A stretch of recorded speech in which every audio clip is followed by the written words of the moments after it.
सरकार और सरकार के स्तर से जो अपराधियों पर कार्रवाई होनी चाहिए, जो गंभीरता दिखाई जानी चाहिए, वो नई सरकार बनने के बाद भी गंभीरता नहीं दिख रही है और लगातार अपराध की घटनाओं में वृद्धि हो रही है।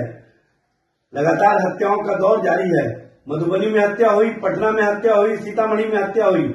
ऐसा लगता है कि सरकार में और सरकार के अंदर जो लोग बैठे हुए हैं वो अपराधियों पर कार्रवाई की दिशा में गंभीरता नहीं दिखा रहे हैं।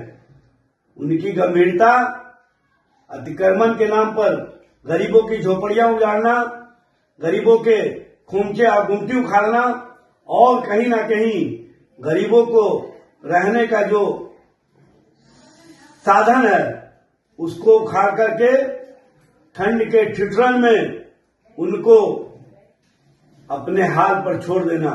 बिहार में अपराध का बोलबाला हो रहा है, बिहार में अत्याचार का बढ़ावा मिल रहा है।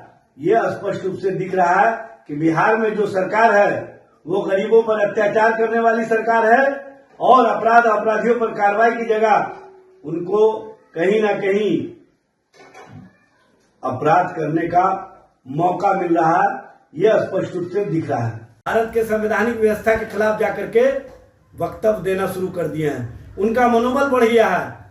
इस तरह की राजनीति और इस तरह की सोच कहीं ना कहीं शोषितों, वंचितों, पिछड़ों, दलितों, आदिवासियों के आरक्षण को समाप्त करने की बात करके उनके हक और अधिकार को छीनना चाहते हैं। उनको जो संवैधानिक व्यवस्था में अधिकार मिले हुए हैं उसको छीनना चाहते हैं और SC ST एक्ट को समाप्त करके कहीं ना कहीं शोषितों, वंचितों, दलितों, आदिवासियों पर ये अत्याचार और उनके साथ दुर्व्यवहार करना चाहते हैं। यह स्पष्ट रूप से दिखता है क्योंकि SC ST एक्ट लागू किए जाने के बाद से ही दलितों पर अत्याचार की घटनाओं में कमी हुई है।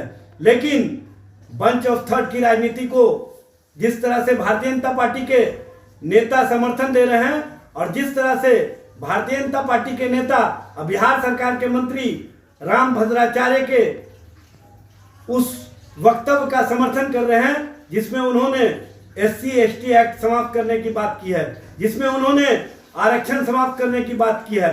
बाबा साहब डॉक्टर भीमराव अंबेडकर के संवैधानिक व्यवस्था के इतर जाकर के जिस तरह का वक्तव्य रामभद्राचार्य ने दिया है, यह स्पष्ट रूप से कहीं ना कहीं बंच ऑफ थर्ड की राजनीति को और जो RSS की सोच रही है उसको आगे बढ़ाने का काम कर रहे हैं।